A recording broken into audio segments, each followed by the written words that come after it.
नमस्कार, अपना बिहार में आपका बहुत बहुत स्वागत। आपके साथ मैं हूं संतोष गंगवार। बुलेटिन की शुरुआत करेंगे राजधानी पटना से आ रही बड़ी खबर के साथ, जहां पौष इलाके में गोलीबारी से हड़कंप मच गया है।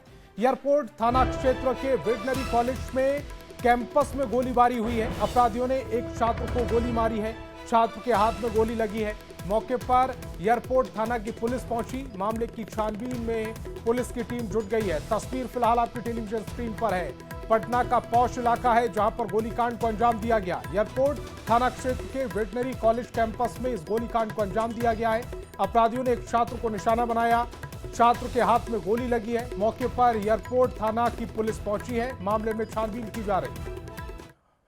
और इससे पहले पटना में बालू कारोबारी की भी गोली मारकर हत्या कर दी गई। अज्ञात अपराधियों ने बालू कारोबारी रमाकांत यादव की गोली मारकर हत्या कर दी। आप दो तस्वीरें इस समय अपनी टेलीविजन स्क्रीन पर देख रहे हैं। पटना में अपराधी कितने बेखौफ हैं, इन तस्वीरों से समझा जा सकता है। पहली तस्वीर बालू कारोबारी रमाकांत यादव के गोलीकांड से जुड़ी हुई है, और दूसरी तस्वीर वेटनरी कॉलेज में कैंपस में गोलीबारी की घटना को अंजाम दिया गया। और पटना से बड़ी खबर मिल रही है। बालू कारोबारी की हत्या के मामले से जुड़ी इस वक्त की बड़ी खबर। पुलिस ने गठित की एसआईटी। हत्याकांड की फॉरेंसिक जांच जारी है। सिटी एसपी पटना पश्चिमी भानु प्रताप सिंह ने यह जानकारी दी है। बड़ी खबर इस समय आपकी टेलीविजन स्क्रीन पर। बालू कारोबारी की हत्या के मामले से जुड़ी यह बड़ी खबर। पुलिस ने एसआईटी का गठन कर दिया है। हत्याकांड की फॉरेंसिक जांच की जा रही है। सिटी एसपी पटना पश्चिमी भानु प्रताप सिंह ने इस बात की जानकारी दी है। उनकी गोली मारकर हत्या कर दी गई है और पुलिस जांच में जुटी है। एफएसएल की टीम को घटनास्थल पर बुला लिया गया है। इसके अलावा मृतक व्यक्ति के शव को पोस्टमार्टम के लिए भी भेजा गया है और आगे की इसमें कार्रवाई हम। और नालंदा के मुजफ्फरपुर गांव के पास पुलिस ने 1 करोड़ की विदेशी शराब को जब्त किया है। 2 गिट्टी लदे हाइवा से पुलिस ने 8000 लीटर विदेशी शराब बरामद की है। पुलिस ने दोनों गाड़ी से 2 ड्राइवर को गिरफ्तार किया है। और जब ट्रक की जांच की गई तो उसमें पाया गया कि गिट्टी के भीतर शराब के कार्टन को छिपा करके ले जाया जा रहा था। दोनों की विधिवत तलाशी और जब्ती की गई और तलाशी और जब्ती के क्रम में दोनों से कुल 7990.23 लीटर शराब की बरामदगी हुई है। और इसी बीच दिल्ली से दुखद खबर मिल रही है। कांग्रेस नेता ददई दुबे का निधन हो गया है। गंगाराम अस्पताल में यह निधन हुआ। बड़ी खबर इस समय आपकी टेलीविजन स्क्रीन पर। सांस लेने में तकलीफ हो रही थी। विधायक और सांसद थे ददई दुबे। सीएम हेमंत ने निधन पर दुख जताया है, शोक व्यक्त किया है। बड़ी खबर दिल्ली से ये बता रहे हैं। तस्वीर भी इस समय कांग्रेस नेता ददई दुबे की आपकी टेलीविजन स्क्रीन पर है। गंगाराम अस्पताल में उनका निधन हुआ है। सांस लेने में परेशानी हो रही थी, तकलीफ थी, दिक्कत हो रही थी। विधायक और सांसद दोनों रहे थे ददई दुबे। सीएम हेमंत सोरेन ने निधन पर दुख व्यक्त किया है, शोक व्यक्त किया है। बड़ी खबर दिल्ली से इस समय आपकी टेलीविजन स्क्रीन पर। कांग्रेस को ये बड़ी क्षति हुई है। और रांची संवाददाता गौरव झा हमारे साथ फोन लाइन पर जुड़ रहे हैं। गौरव, ये कांग्रेस को बड़ी क्षति। कांग्रेस के जो सीनियर लीडर ददई दुबे हैं, उन्होंने आज गंगाराम अस्पताल में अंतिम सांस ली है। कांग्रेस के लिए अगर हम बताएं तो बड़ी क्षति इस वजह से भी क्योंकि इंटेक के बड़े नेता थे। इससे पहले सांसद और विधायक रह चुके थे। अगर हम झारखंड की बात करें तो झारखंड सरकार के मंत्रालय में मंत्री रह चुके थे। हालांकि ये बताया जा रहा है कि कल उनके पार्थिव शरीर को झारखंड लाया जाएगा और उसके बाद देखना होगा कि कांग्रेस उन्हें किस तरीके से अंतिम विदाई देती है। और क्योंकि कांग्रेस अब तक जो है वो कांग्रेस की ओर से जो कार्यक्रम है उसे साझा नहीं किया गया है, लेकिन उनके मौत के पीछे की वजह बताई जा रही है कि पिछले दिनों केदारनाथ की यात्रा पर गए थे और केदारनाथ की यात्रा के दौरान ही उन्हें सांस लेने में तकलीफ हुई थी, जिसके बाद उन्हें सर गंगाराम अस्पताल में भर्ती कराया गया था और आज उन्होंने अंतिम सांस ली है। गौरव, जैसा आप बता रहे हैं कि कल ददई दुबे के पार्थिव शरीर को झारखंड लाया जाएगा, उसके बाद क्या कल ही अंतिम संस्कार होगा? बिल्कुल, अभी इन तमाम चीजों को लेकर कांग्रेस ने स्पष्ट नहीं किया है, लेकिन निश्चित रूप से जब भी उनके पार्थिव शरीर को झारखंड लाया जाएगा तो सबसे पहले कहीं ना कहीं उन्हें कांग्रेस ऑफिस में लाया जाएगा। वहां उन्हें श्रद्धांजलि दी जाएगी और उसके बाद उनके पार्थिव शरीर को अंतिम संस्कार में ले जाया जाएगा।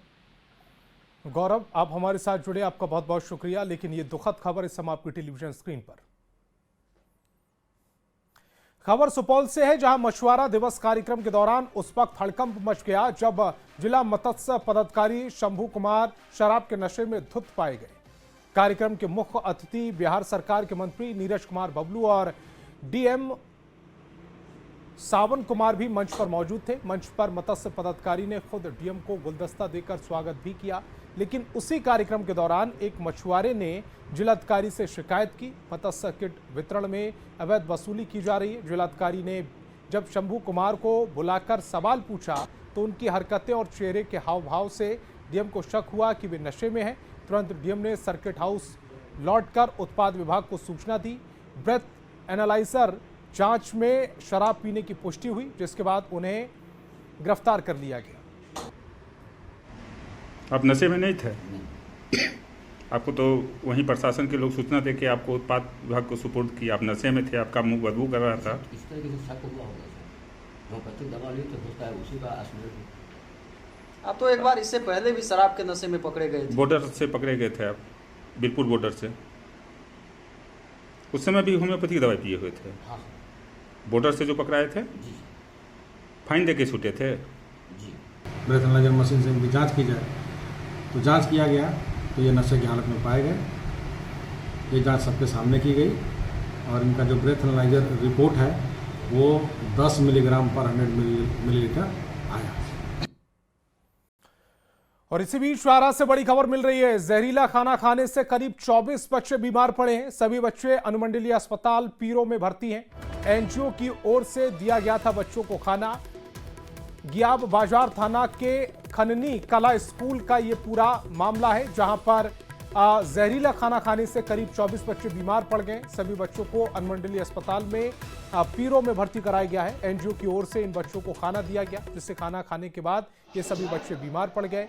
गियाब बाजार थाना के खननी कला स्कूल का ये पूरा मामला बताया जा रहा है।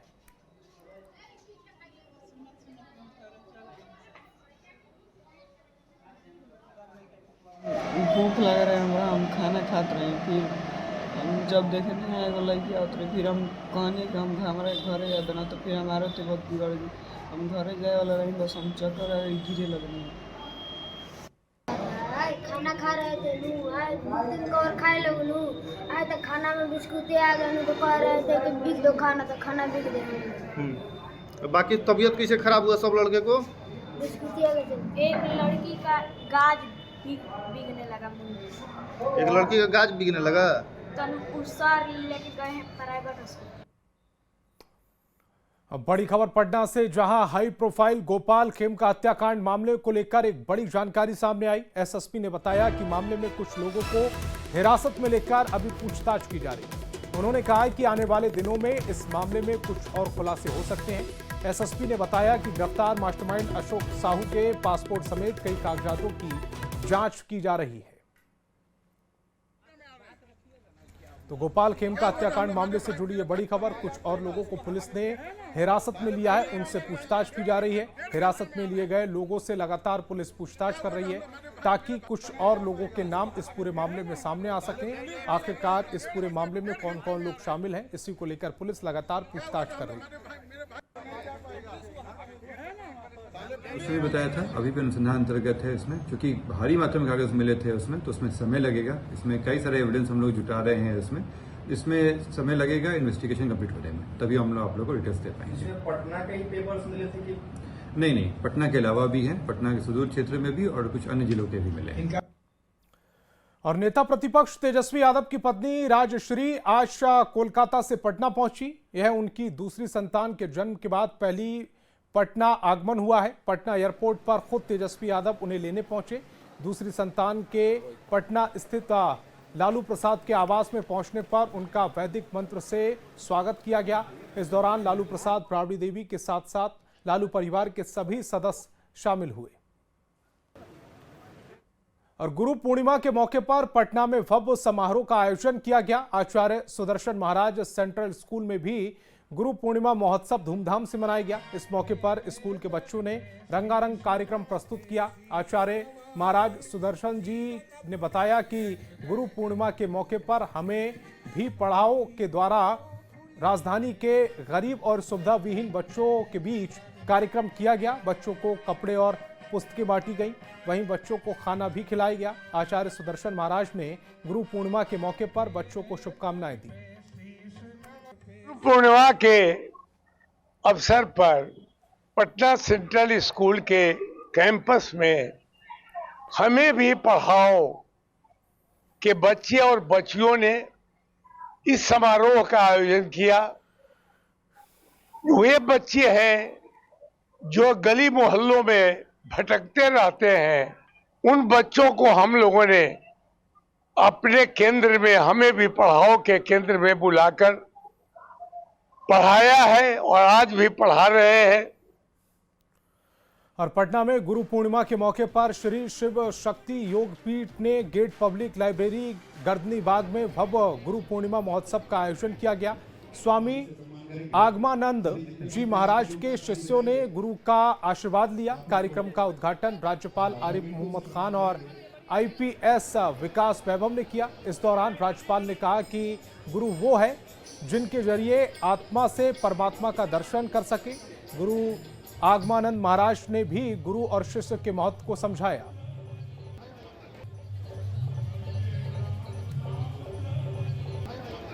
गुरु वो है जो हमें आत्मा के जरिए परमात्मा की अनुभूति कर सके। हम वो हमें गुरु सिखाते। भारतीय परंपरा में एकात्मता, वही परमात्मा आत्मा के रूप में आपके अंदर है, वही मेरे अंदर है। परमात्मा कहते हैं मैं एक हूं, मैं एक हूं। सद्विप्रा मनीषीगण, चिंतकगण, विचारकगण मुझे भिन्न भिन्न नामों से पुकारते हैं। कोई भगवान कहते, कोई अल्लाह कहते, कोई खुदा कहते, कोई गॉड कहते, भिन्न भिन्न नामों से मुझ एक को ही पुकारते हैं।